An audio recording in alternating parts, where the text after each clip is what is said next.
Obrigado, pastor. Boa noite, igreja, glória a Deus, amém. Mais uma vez agradecer ao Senhor por esta oportunidade de estar na tua presença, de estar aqui no teu altar. Gostaria que os irmãos fizessem oração comigo. A palavra do Senhor diz assim: quem é digno de subir ao altar do Senhor? E a resposta o salmista mesmo dá: aquele que tem mãos limpas e o coração puro. Amém? Então que o Senhor perdoe os nossos pecados, o Senhor perdoe todas as nossas iniquidades, o Senhor perdoe todos os nossos atos, pensamentos e ações que, por motivo, às vezes, da nossa própria ignorância, atinge o trono dos céus. Então, Senhor, que possamos ser dignos hoje de estar no teu altar como igreja. Não só eu que vou estar responsável por trazer a palavra, aquilo que o Senhor já colocou no meu coração durante a semana, mas cada um que está aqui neste templo e cada um que está assistindo, que está acompanhando, que está adorando a Ti através da internet. Porque nós estamos reunidos como o Senhor ordenou, estejam em Jerusalém, ou seja, na sua igreja. Nós somos tua igreja, Senhor. Então nós queremos pedir perdão e dizer que nós te amamos e nós queremos te adorar esta noite. Em nome de Jesus, amém? Amém, igreja? Glória a Deus. Então você que nos acompanha pela internet também, que Deus abençoe a tua vida. É uma honra poder estar falando para ti. Eu quero falar para você também, para todos os irmãos que estão aqui na igreja, que eu quero fazer, na verdade, um desafio esta noite. Um desafio de a gente entronizar os céus mesmo. Todas as vezes que a gente fala que vai orar, fala que a gente vai ter um momento particular com Deus, você percebe que alguma coisa dentro de você, que às vezes é até difícil explicar, te isola do mundo e te deixa ligado com o Pai, ligado com o trono, né? É esse desafio que eu queria fazer para você que está aqui no templo, para você que está em casa.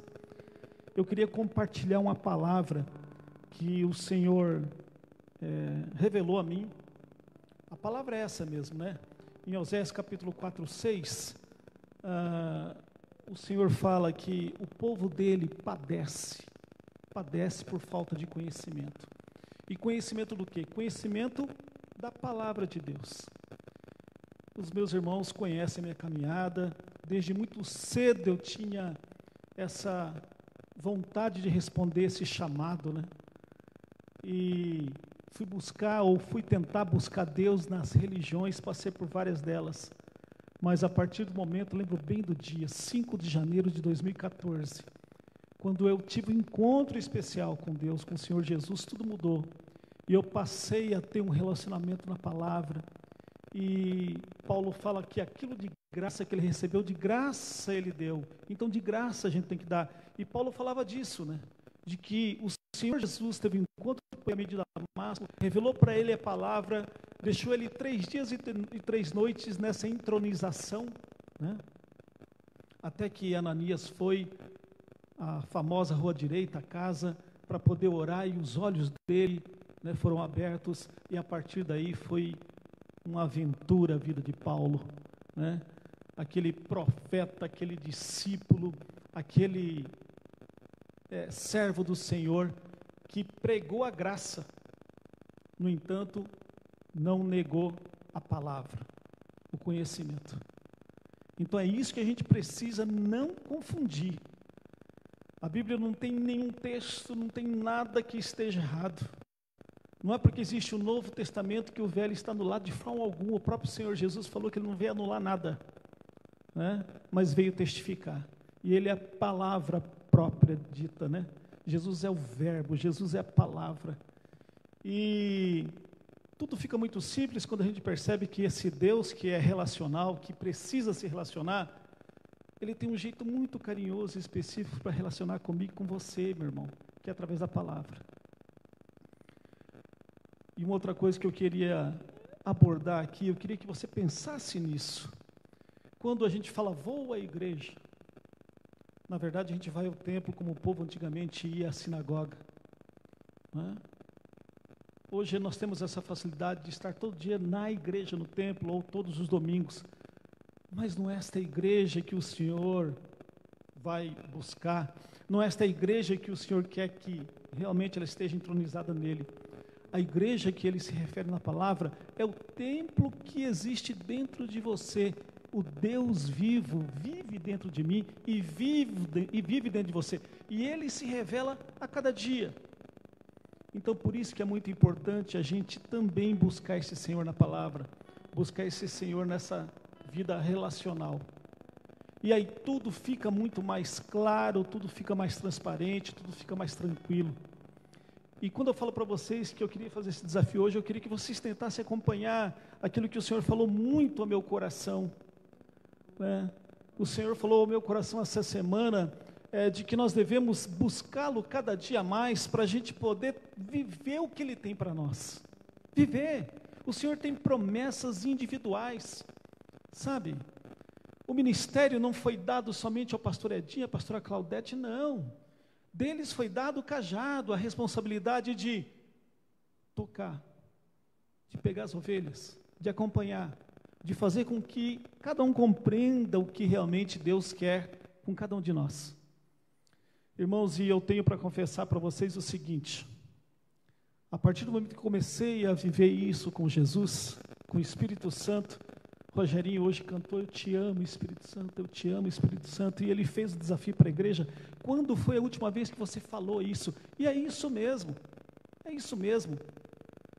A gente precisa tratar as coisas do Senhor, tratar a obra do Senhor com não só prioridade, mas com zelo e perfeição. Então é essa reflexão que eu queria ajudar a vocês fazerem junto comigo hoje. Vou pedir para a Dani. Dani, eu preparei em forma de slide, então você vai ter que ir tocando. A partir do momento que você vai tocando, aí vai aparecendo, tá, os textos. Isso, agora dá um toque. Isso, lá.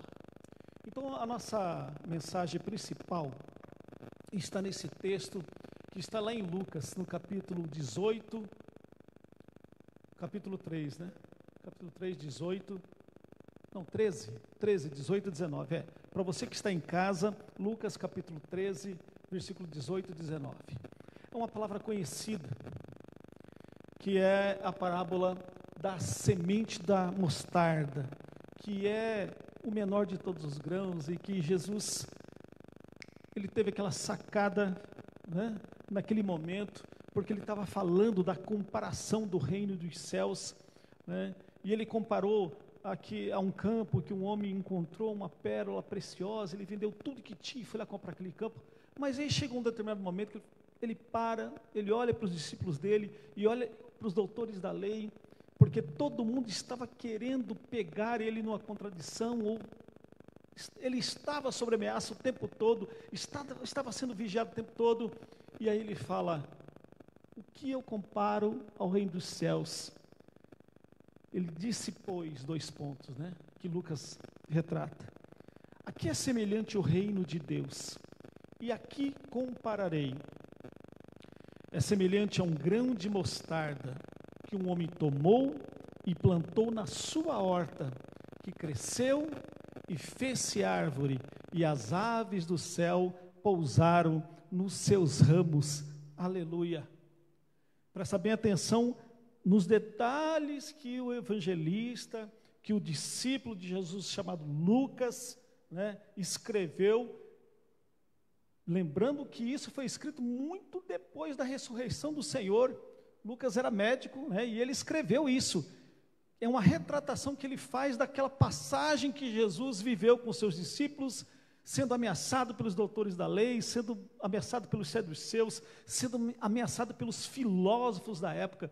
Jesus Cristo veio num momento em que a filosofia na grega, que é a mãe de todas as sabedorias, pelo menos é o que diz o homem, é o que diz as ciências, né? Falando da filosofia, estava no auge, a filosofia grega, grandes pensadores, grandes filósofos, que até hoje estão por aí, né? Que tem registros, mas Jesus Cristo veio falar do reino de Deus, veio falar de uma forma simples, e ele comparou a uma semente de mostarda, a um grão, que é a menor de todas as sementes. E aí ele fala que um homem tomou essa semente e plantou aonde? Ele não plantou em qualquer lugar, ele plantou no seu quintal, ele plantou na sua vida, ele plantou no fundo da sua casa.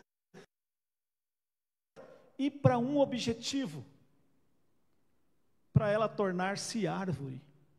Então você perceba que quando Jesus falou dessa palavra de semente, essa parábola da semente da mostarda, ele estava dando uma mensagem muito clara para os seus discípulos, de que o reino de Deus, o reino que ele estava implantando na terra, ele realmente ia fazer com 12 homens que ele escolheu, e que não eram doutores da lei, que eram homens simples, pescadores, e que foram 12 homens que fizeram a maior revolução de toda a história da humanidade, junto com Jesus Cristo. Não é à toa que ele fala da semente de mostarda, que é a menor de todas as sementes. Jesus Cristo não escolheu grandes homens, ele transformou grandes homens, a ponto de Pedro, que era indouto, escreveu uma carta fantástica para a gente, e ser usado de tal forma, quando ele compreendeu que esse é um Deus relacional, quando ele compreendeu que realmente Jesus Cristo era aquele Deus Emanuel que caminha com a gente, e que sem ele a gente nada vai fazer e nada pode fazer. É esse ponto que eu quero alertar você, meu irmão. Você que está aí na internet nos assistindo, adorando o Senhor, e os irmãos aqui da igreja. Nos meus altos dos 54 anos, passa rápido, não é, pastor Marcos? Não é, pastor Edinho? Eu estava hoje me preparando para vir do culto e ia colocar terno. Aí falei, não vou de gravata, não está calor demais, né? E eu e Edinho viemos na escola que sem terno e gravata você não podia nem no culto dia de ceia, né? Não podia ceiar, né? Então você vê que o homem coloca barreiras nesse Deus que não tem barreiras alguma. E eu falei, eu tenho que lembrar o Edinho disso, porque essa mensagem é bem isso. O Senhor nos chama hoje para viver nesse dia especial da Santa Ceia, essa comunhão. Dizer para você que você é importante, que embora você muitas vezes, e eu também muitas vezes, a gente te ache pequeno, o Senhor escolheu a mim e você, irmão. E se Ele escolheu para uma grande obra. Paulo fala, né? Aquele que te escolheu é fiel para terminar a boa obra que começou na tua vida. E Jesus Cristo deu uma garantia para nós, orando ao Pai, Ele disse, eu louvo ao Senhor porque o Senhor revelasse aos pequeninos as coisas grandes do reino. E o Senhor pode ter certeza que eu não vou perder nenhum deles, a não ser que aquele que por ti já estava escrito que iria se perder, que ele se referia a Judas. Então aquela oração que Jesus Cristo fez pelos seus discípulos, refletiu em nós diretamente, aquele que, né, que um dia nos escolheu, e que um dia determinou para que nos encontrasse com a gente. Então você percebe que eu e você, nós somos privilegiados em viver essa comunhão com o Pai, essa comunhão com o Espírito Santo, aquilo que o Rogerinho falou, e também com o Senhor Jesus.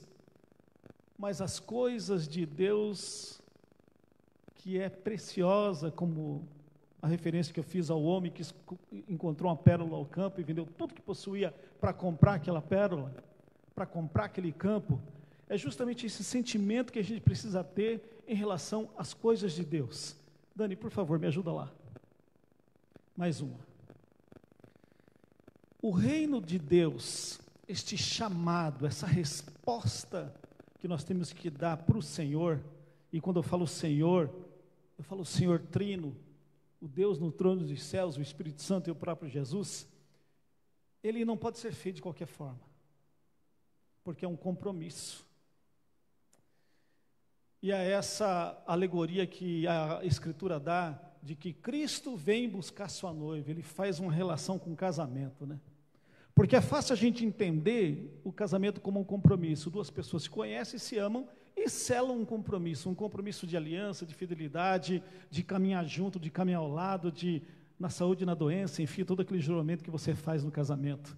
Mas não é uma coisa que você faz só no dia do casamento, mas é uma coisa que você tem que fazer todos os dias.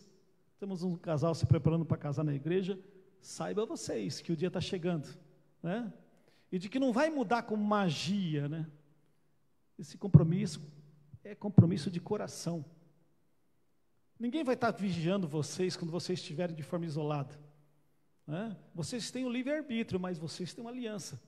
Então perceba que isso também Jesus Cristo fala em relação à sua igreja, que ele vem buscar a sua noiva, porque do lado de lá para cá, de Cristo para a sua igreja, de Cristo para nós, há uma fidelidade, irmão, que ela jamais vai ser manchada, jamais vai ser quebrada, porque Jesus Cristo é a própria fidelidade.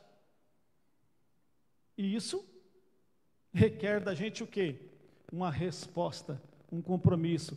Ser imitador de Deus, ser fiel a Cristo, ser fiel a ser chamado, ser fiel nesse compromisso e também buscar a fidelidade que é Cristo. Mas onde que está essa fidelidade em relação a mim, a Deus, a mim, a Cristo, a mim, ao Espírito Santo? E obviamente quando eu falo a mim, eu falo a cada um de vocês, você que está me assistindo e você aqui da igreja. É justamente isso. Quando o Senhor nos chama, Ele nos chama para um compromisso, e esse compromisso não pode ser qualquer coisa. É algo especial entre você e Deus, entre eu e Deus, entre eu e o Criador, entre você e o Criador. Vamos pegar um exemplo aqui da igreja, por exemplo, o Rogério. O Rogério, você sabe, né, Rogério? Você foi chamado para ser ministro do louvor, não é isso? Então ele não pode simplesmente tratar as coisas de Deus não ensaiando, não convocando, não sendo responsável em convocar cada membro do louvor, porque a responsabilidade dele, que é ser levita e levar o nível de adoração, porque envolve exatamente o Espírito Santo, aquilo que você falou, eu te amo, Espírito Santo, é muito sério, é muito sério. E mais do que tudo, cada ministério da igreja necessita de oração, então você como ministro daquilo que Deus te chamou, você precisa orar primeiro, para saber se você está alinhado ao chamado do Pai. Nós temos 4 pastores nessa igreja, uma igreja abençoada. E eu conheço cada um deles e eu sei da intimidade que cada um deles tem com o Senhor.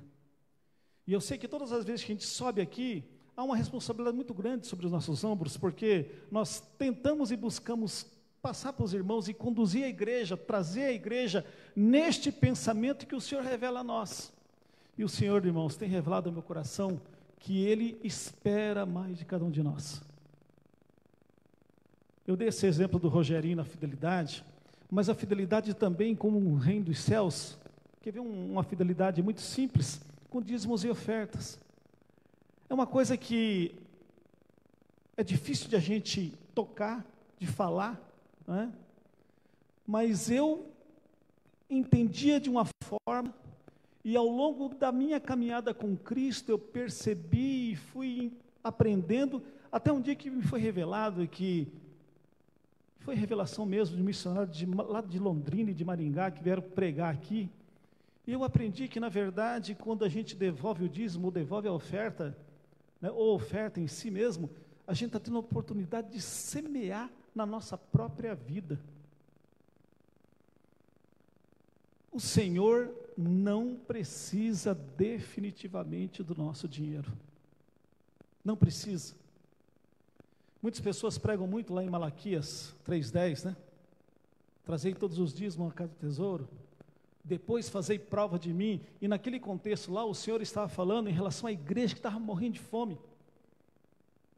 E, na verdade, o Senhor estava pedindo para que a igreja criasse aquele coração solidário e que repartisse aquilo que tem. Na verdade, era uma chamada de atenção que usou o profeta Malaquias para dizer uma coisa muito simples, de que tudo pertence ao Senhor, e se você se diz fiel a mim, você vai entender automaticamente isso. E o que eu estou querendo compartilhar com os irmãos é que dízimos e ofertas é uma oportunidade ímpar, e é uma oportunidade milagrosa de você dizer para o Senhor e para todo mundo que realmente, Senhor, eu confio em Ti, tudo que eu tenho é Teu. E por que dízimo? A própria palavra diz em grego, né? Dízimo é a 10ª parte, que está nas Escrituras Sagradas.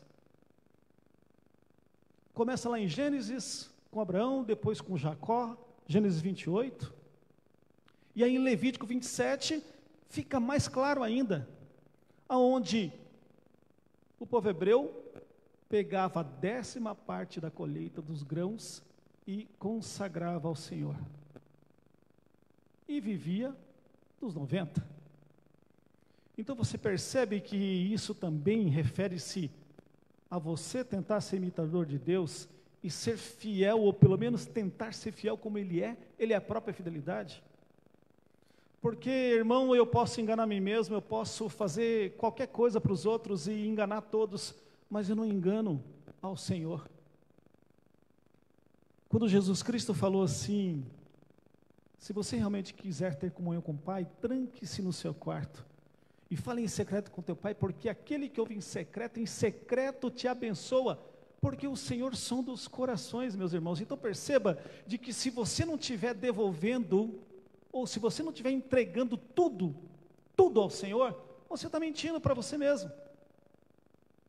E está perdendo uma grande oportunidade de ser abençoado. Porque a partir do momento que você entrega o seu caminho, como está lá no Salmo 37, versículo 4, entrega o teu caminho ao Senhor, confia nele, confia, e no mais ele fará. O que o salmista quer dizer? Seja fiel, porque as bênçãos que o Senhor escreveu para a tua vida virão sobre ti. E aí eu quero chamar a atenção da igreja, que eu descobri uma coisa. Só existe uma forma das bênçãos do Senhor não recair sobre minha vida. Se eu não quiser. Eu posso impedir, eu posso retardar, e pelas misericórdias do Senhor que se renova cada manhã, que está escrito na palavra também, mesmo assim o Senhor que é a própria fidelidade, que é bondoso, ele não pode voltar com a palavra dele, quantas vezes ele me abençoou sem eu merecer. O salmista fala, né, eu olhei para a gordura dos ímpios e invejei eles, porque a vida deles é farta, de que eles não têm absolutamente nenhuma preocupação, e eu olhei para o justo, como o justo sofre, todos os dias sofre, todo dia é levado como ovelha ao matadouro, mas aí eu pedi perdão ao Senhor, porque eu vi o final dos ímpios. E aí uma coisa muito séria que Jesus falou, né? De que o inferno existe, e de que quando ele for recolher a igreja dele, ele vai, obviamente, olhar as nossas ações, olhar os nossos atos. E aí eu quero chamar a atenção da igreja por aquilo que Deus falou de Jó. O pastor pregou no domingo passado sobre Jó aqui. E quando Deus quis falar de Jó para o diabo, o que Deus falou? Deus falou das características de Jó, que era um homem íntegro e fiel. Íntegro e fiel. Então isso prova que o Senhor nos sonda, que o Senhor nos conhece. E oxalá se o Senhor olhe para nós e fala, está aí um servo fiel, em quem eu me comprazo, como ele falou para Jesus. Então perceba de que a gente não pode mais como igreja mentir para nós mesmos e mentir para esse Deus maravilhoso. Ou a gente se entrega de verdade e faz a diferença e responde a esse chamado, a esse compromisso que nós temos com o reino, ou vamos pagar para ver. Mas o Senhor não quer isso, irmão. O Senhor quer que a igreja dele seja abençoada. Quando eu estava meditando sobre essa palavra da semente do grão de mostarda, eu lembrei do nosso ministério aqui. Volta e meia nós somos quase que acusados, né, pastor Edinho, pastor Marcos, de que a igreja não cresce, de que são apenas umas poucas pessoas. Mas eu costumo falar isso para as pessoas que me indagam. Irmão, vai lá e acha um irmão que não é abençoado pelo Senhor lá. Eu te faço um desafio. Sirva o Senhor lá para ver se você não vai ser abençoado. Então perceba que é isso que o Senhor está nos chamando. Ele quer, assim como Ele escolheu 12 para fazer uma revolução na humanidade inteira, Ele quer um grupo aqui de 50 pessoas que nós somos, para fazer a diferença, não só no Jardim São Lourenço, não só em Campo Grande. Daqui tem que sair missionários, daqui tem que sair produção de sementes, uns 30, outros 60, outros 100%. Agora, por que nós não estamos produzindo? Talvez nós estejamos lá em Oséias 4:6, que nós não estamos recebendo as bênçãos do Senhor, porque a gente não está se permitindo ser transformado pela palavra do Senhor. E lembre-se daquilo que eu te falei, só existe uma pessoa que pode impedir isso, é você mesmo. Vou pegar o Rogério de novo como exemplo. Rogério, você quer ver seu ministério explodir? Pague o preço. Busque o Senhor, busque a resposta dEle, porque dom Ele já te deu. Eu consigo perceber o teu crescimento. E é muito engraçado isso, que as pessoas conseguem perceber o crescimento na gente e a gente não consegue ver isso. Acontece que larga a porta da perdição e o estreito é o caminho, né? Dani, me ajuda de novo, vai lá, mais um toque. Ter compromisso com o reino dos céus exige ser firme e ser constante. Aí também é um outro desafio nosso, né? Na hora que o pastor Edinho estava orando, ele estava agradecendo ao Senhor o fato de estarmos aqui mais uma vez adorando ao Senhor. Agradecendo cada dia. E é isso mesmo que a gente tem que fazer, a gente tem que agradecer a cada dia aquilo que o Senhor tem feito para nós, onde Ele tem nos colocado, as portas que Ele tem aberto, né? E perceber de que as bênçãos têm nos acompanhado, como está lá em Deuteronômio 28. Então isso é ser firme, isso é ser constante, falar de Jesus o dia todo, irmão. É para isso que Deus chamou a mim e a você. Não chamou o pastor Marcos para ser dentista, não chamou o Rubelino para ser empresário, mesma coisa a André para ser empresária, não chamou a Vandira para ser professora. Isso aí é função na sociedade, é o nosso modo de sustento de vida, mas nos chamou para a gente ser firme e constante. Em quê? Em pregar a mensagem dele. Aquilo que você recebeu de graça, diz Paulo, né? De graça você tem que dar. Me ajuda, Dani, mais uma.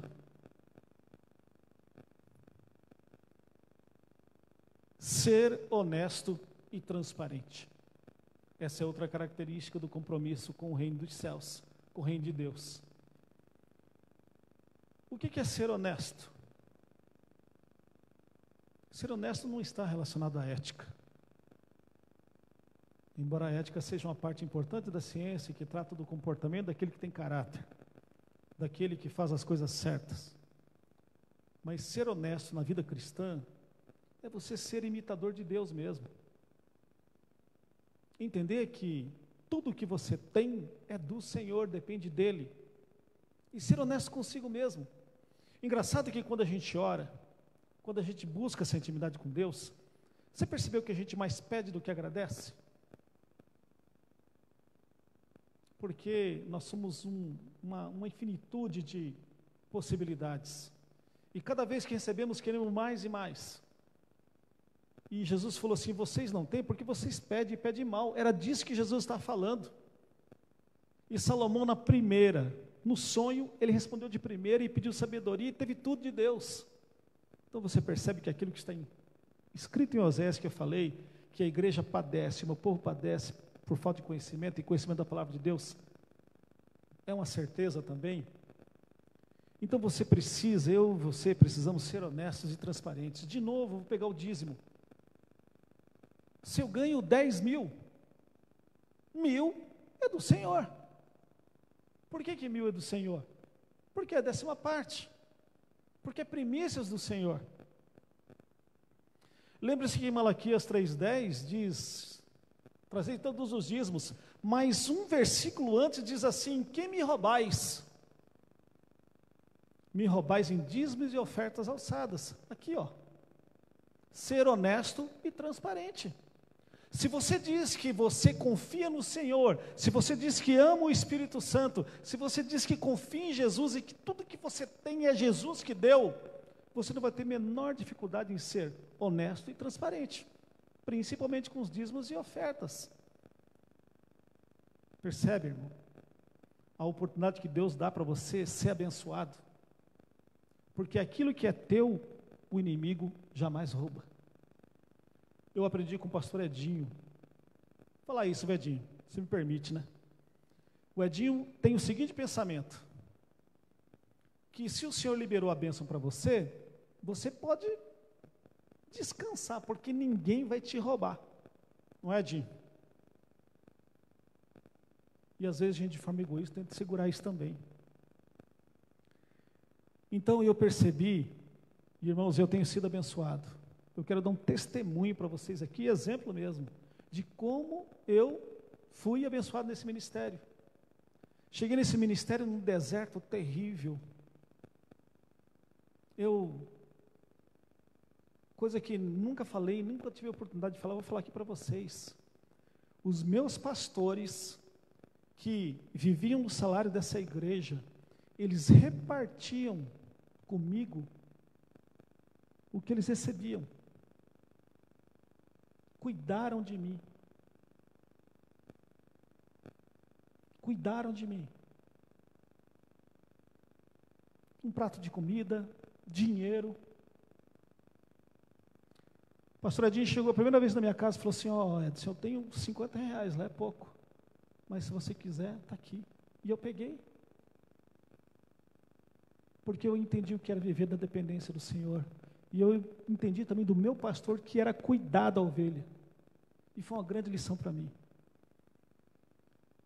E ao longo do caminho eu fui aprendendo na palavra, e Deus usou muitas pessoas, profetas, usou a palavra para me dizer que uma grande porta chegaria, e chegou, irmão. Os irmãos viram aqui da última vez que veio o pastor Rogério, que Deus usou ele, dizendo que uma grande porta está por vir. Eu creio também e tomo posse. Mas eu aprendi, eu entendi que é o Senhor que me abençoa, e a partir do momento que eu compreendi que é o Senhor que me abençoa, eu não tenho recusado as bênçãos dele, eu tenho tentado merecer dia após dia. Eu não sou exemplo para ninguém, irmão, mas eu aprendi que a gente precisa ser honesto e transparente. E eu percebo na igreja, na vida de muitos meus irmãos aqui, que tem muitos patinando, que poderiam estar lá, ó. Não estou falando só materialmente, estou falando ministerialmente, estou falando em relação à resposta do teu chamado, eu estou falando nessa questão de você poder ser falando para o mundo que Deus é o dono da tua vida, e é Ele que te abençoa. Que assim como Ele fez uma revolução na vida de 12 pescadores, 12 homens, que a maioria eram pescadores, Ele fez também na tua, na minha. Então perceba, de novo, Oséias 4:6, a minha igreja padece por falta de entendimento, e entendimento da palavra do Senhor. E Paulo falou uma vez: ai de mim se não pregar o Evangelho. E essa responsabilidade está sim sobre nós quatro, sobre os 4 pastores dessa igreja, mas também está sobre você. Porque lembre-se que atrás de você tem muita pessoa te olhando, primeiramente seus filhos. Os seus filhos estão olhando para você, se você tem uma conduta honesta, se você tem uma conduta transparente. Ele sabe quanto você ganha, ele sabe quanto você dizima, ele sabe. É chato falar de dízimo, né? Igreja, Deus não precisa do seu dinheiro. Deus precisa da tua fidelidade. Ele quer que você seja fiel, porque a vontade do Senhor, como diz Jeremias, é abençoar. A mão do Senhor não está recolhida, diz Jeremias, ela está estendida, e Ele quer te abençoar. Ele quer que você compreenda, porque Ele não pode, perceba, o próprio Deus colocou limitação nele, Ele não pode ir contra a palavra dele, e Ele já abençoou na palavra, Ele já abençoou. Então a gente precisa, na verdade, dar-nos as mãos, e buscar essas promessas individuais, e se alegrar com a vitória de cada um, porque eu sei que tem muitas bênçãos chegando na vida dessa igreja. Tem pessoas orando nessa igreja, e eu sei que isso vai acontecer. Vamos dando em próximo? Mais um. Ser responsável é ter prazer nas coisas de Deus. Irmão, quando o Senhor me colocou essa frase no meu coração, eu falei: eu preciso falar isso, meus irmãos. A prioridade da minha e da sua vida tem que ser as coisas de Deus, porque o Senhor fez de nós prioridade. Então, quando a gente chegar num nível em que a gente vai orar 1, 2 horas de oração, e ao final da oração você perceber que você não pediu nada para você, aí sim, aí você está chegando lá, ter prazer nas coisas de Deus. Vir ao culto aos domingos não é um compromisso qualquer. É um prazer, é um ponto alto da nossa semana. É onde a gente vem trazer a comunhão, viver aquilo que está no Salmo 133, ó, quão bom que os irmãos vivem em comunhão. Se alimentar da palavra, repartir a palavra, ter o prazer disso. Faço menção aqui a uma coisa que o pastor Marcos fala sempre.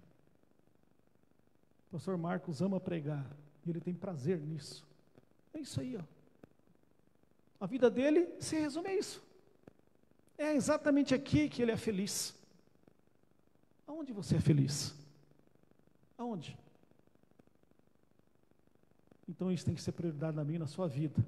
As coisas do Senhor, porque para Ele, você e eu somos prioridade dEle. Dani, próximo. Ser fiel é possuir um testemunho coerente. Jesus Cristo falou uma vez, para poder acabar com qualquer tipo de falsidade daqueles que estavam acusando seus discípulos, porque ele estava caminhando com os discípulos no sábado pegaram a espiga e comeram no dia de sábado, e aí ele foi muito criticado por isso. E aí o Senhor, na hora que ele chegou lá na sinagoga, questionaram ele sobre isso, daí ele falou sobre o pão que Davi comeu no altar da proposição, e depois logo em seguida ele fala assim, escuta, o mal não é o que entra no coração, mas aquilo que sai do coração do homem. E esse testemunho coerente é justamente não só a forma com que você leva a tua vida, mas aquilo que sai de dentro do teu coração. A gente precisa vigiar naquilo que a gente fala. E a nossa vida tem que ser bênção. Bênção em cima de bênção. Todas as vezes que a gente abrir a nossa boca, nós temos que abrir para abençoar, irmãos. Abençoar. Mesmo que as coisas não estejam tão bem, mesmo das dificuldades que você esteja passando, você não vai mentir. Porque mentira não é de Deus, você sabe disso. Mas você vai viver sua fidelidade e possui um testemunho coerente. E testemunho coerente é viver com alegria. Aquele que tem Jesus vive alegre. Aquele que tem Jesus vive com alegria. E isso tocou muito no meu coração nessa semana. Eu preciso cada dia mais ser mais feliz. A missão que eu tenho na vida agora é de ser feliz. Ser feliz com o que Jesus me deu. Ser feliz com o que Jesus tem feito na minha vida. Ser feliz com aquilo que eu vou receber do Senhor. Então perceba, igreja do Senhor, perceba, meus irmãos amados, de que Jesus está nos chamando a atenção para uma coisa muito simples. Ele quer a fidelidade da gente. Ele quer que a gente responda ao compromisso dele. Ele quer que a gente seja esse grão de mostarda, mas que morra para esse mundo e que viva para ele, que se transforme numa grande árvore para poder receber não só os passarinhos, mas todas as pessoas que vão se abrigar debaixo das nossas sombras. O Senhor espera da gente fruto. Porque se fosse o contrário, Ele não teria chamado a mim nem a você. Não é mesmo? Dani, mais uma. Mais uma. Eu gostei dessa frase aqui, eu falei, vou levar para a igreja essa frase. Que diz assim: Deus prefere lidar com o pecador confesso que sou, do que com qualquer personagem que eu venha criar para mostrar a perfeição que eu não tenho. De novo, Deus prefere lidar com o pecador confesso que sou, do que qualquer personagem que eu venha criar para mostrar a perfeição que não tenho. E quando eu li essa frase aqui, eu lembrei daquela passagem que Paulo desmascara Pedro. O Rubelino, que gosta do Novo Testamento, conhece bem essa passagem, né? De que Pedro, num determinado momento, ele se comportou de um jeito com quem era circunciso, e de outro jeito com quem era incircunciso. Aí Paulo falou, que negócio é esse? E aí Paulo depois fala até para Timóteo, o resistir na cara, diz o texto, né, pastor Marcos? Porque Paulo fala isso, né? De que o Senhor Jesus morreu por aquele mais vil pecador, da qual sou o primeiro. É isso, irmão. Aqui mostra a relação do Senhor com a gente, né? Então, o que Ele espera da gente? Que a gente seja fiel, que a gente seja verdadeiro, que a gente seja autêntico, que a gente se apresente a Ele de coração, com coração. E Ele prefere lidar com todos os meus pecados. Ele não pediu para Pedro mudar e segui-lo. Ele disse, vem e segue-me, vou te fazer pescador de homens. E a partir daí, Pedro teve a vida transformada. Pedro negou Jesus, olha coisa pior que isso. E quantas vezes nós negamos Jesus de outra forma? Mas Pedro pagou um preço, né? O texto fala que ele olhou Jesus e chorou amargamente, depois que ele percebeu que a palavra que Jesus liberou sobre a vida dele se cumpriu. Só que Pedro se transformou de tal forma, de um homem sanguíneo, que lá na frente, no Novo Testamento, lá na frente, até a sombra dele curava. Olha o nível de santidade. Pedro fez por si só? Não. Foi a vida sendo transformada por Jesus. E lembre do começo. Na verdade, Jesus não quer que você se transforme amanhã, você é um santarrão, não. É dia após dia. Tendo comunhão com a palavra, estudando a palavra e pedindo para Ele se transformar, e pedindo para que você possa ser transformado, a ponto de você ter um nível de excelência com o Pai. Aquele que começou a boa obra, Ele é fiel para terminar. Deus conhece a capacidade que existe entre nós, dentro de nós. Mais uma, Dani. Trouxe outros textos também, que está lá em Coríntios 1, 27 e 29. Olha só o que Paulo fala para os coríntios. Mas Deus escolheu as coisas loucas deste mundo para confundir as sábias. Deus escolheu as coisas fracas deste mundo para confundir as fortes. E Deus escolheu as coisas vis deste mundo e desprezíveis, e as que não são, para aniquilar as que são, para que nenhuma carne se glorie perante Ele. Daí a resposta para mim e para você. Jesus não olha para a nossa dificuldade de pecador. Ele não olha para os nossos defeitos.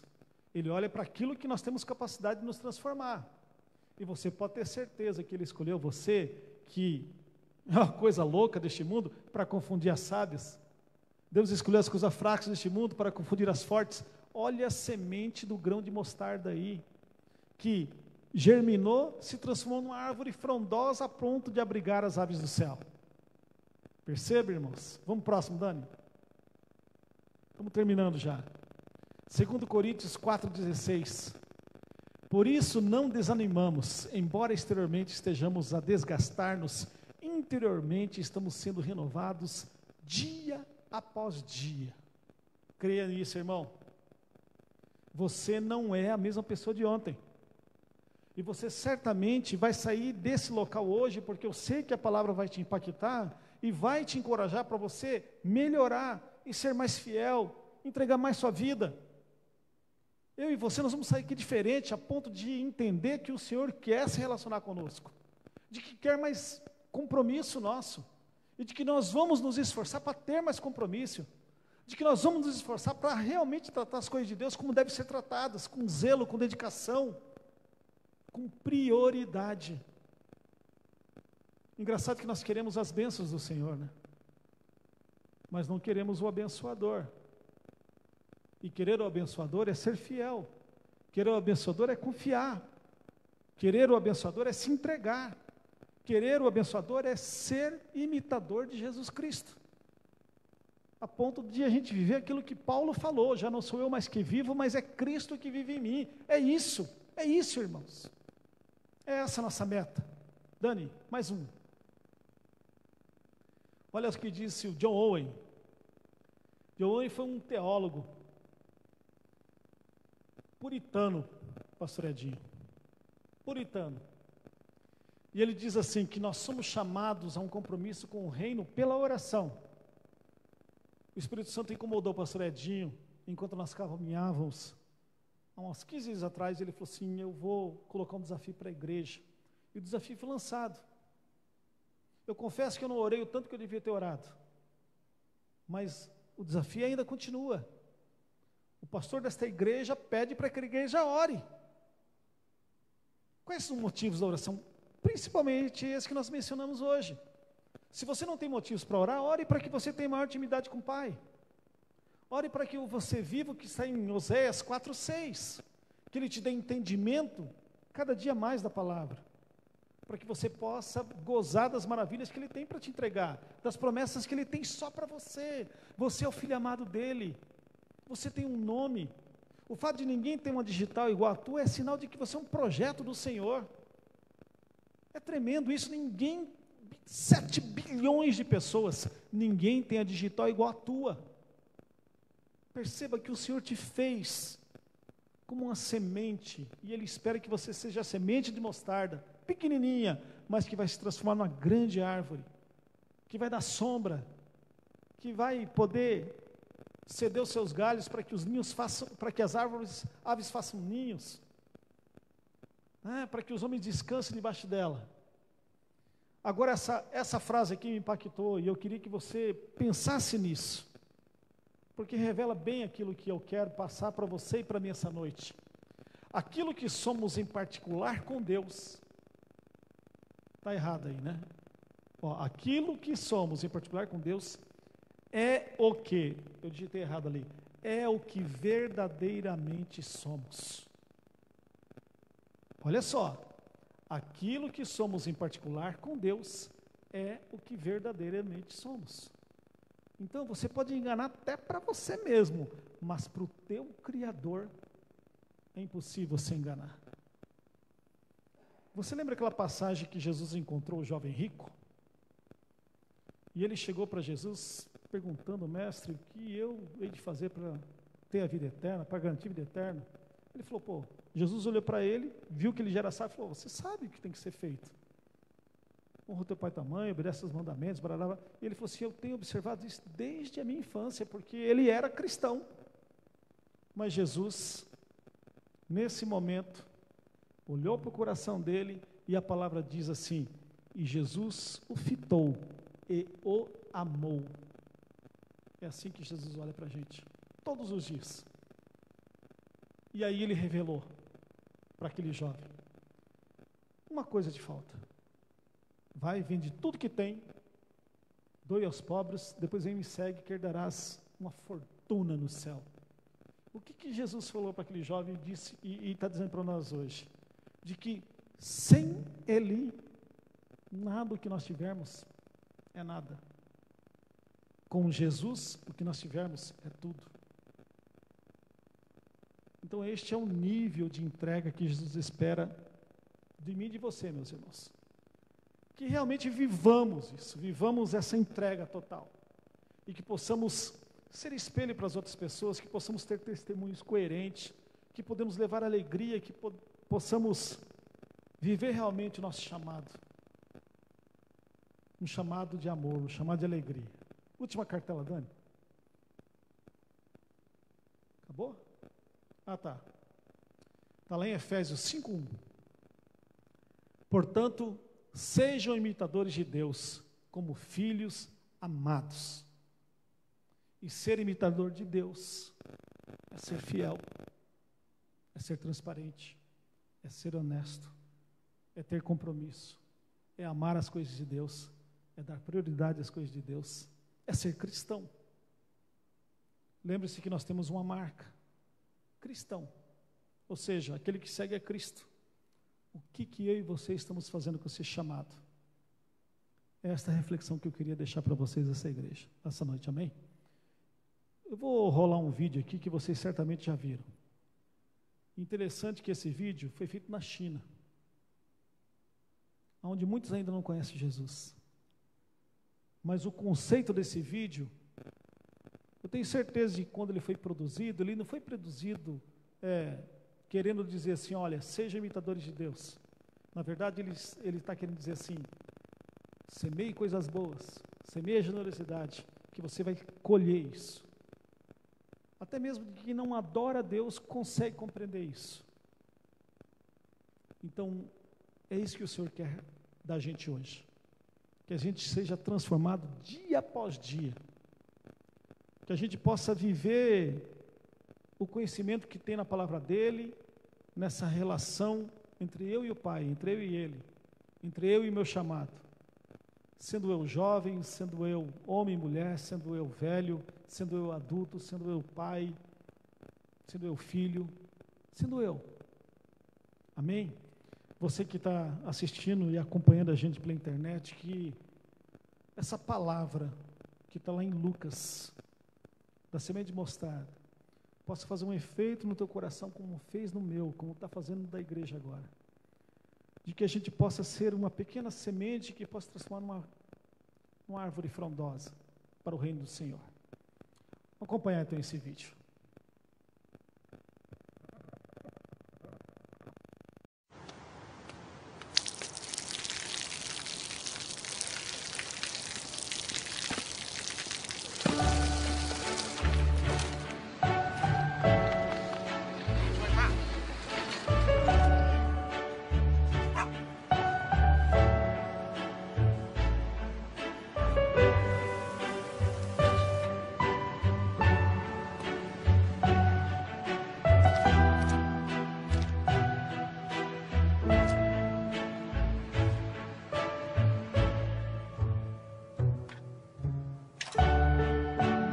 เขาจะได้อะไรถ้าเขาทำแบบนี้ทุกวัน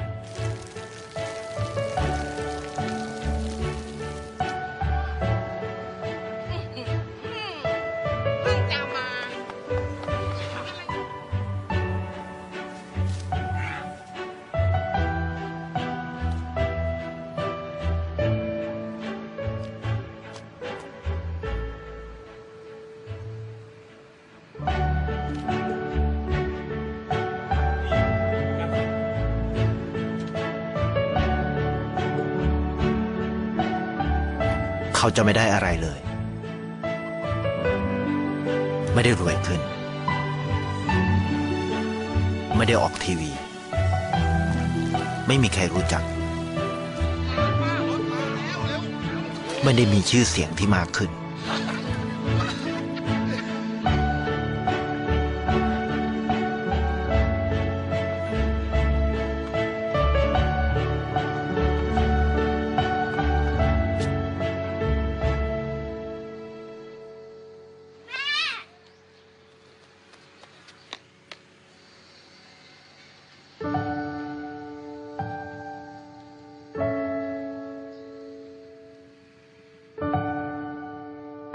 เพราะสิ่งที่เขาได้คือได้แค่ความรู้สึก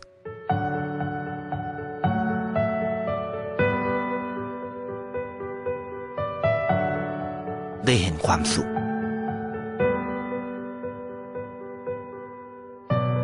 ได้เข้าใจ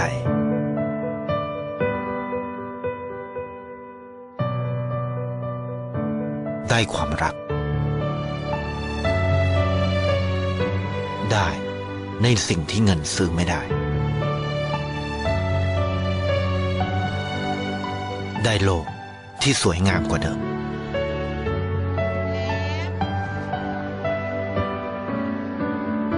ในชีวิตคุณอะไรคือสิ่งที่คุณต้องการมากที่สุดไทยประกันชีวิตเชื่อในความดี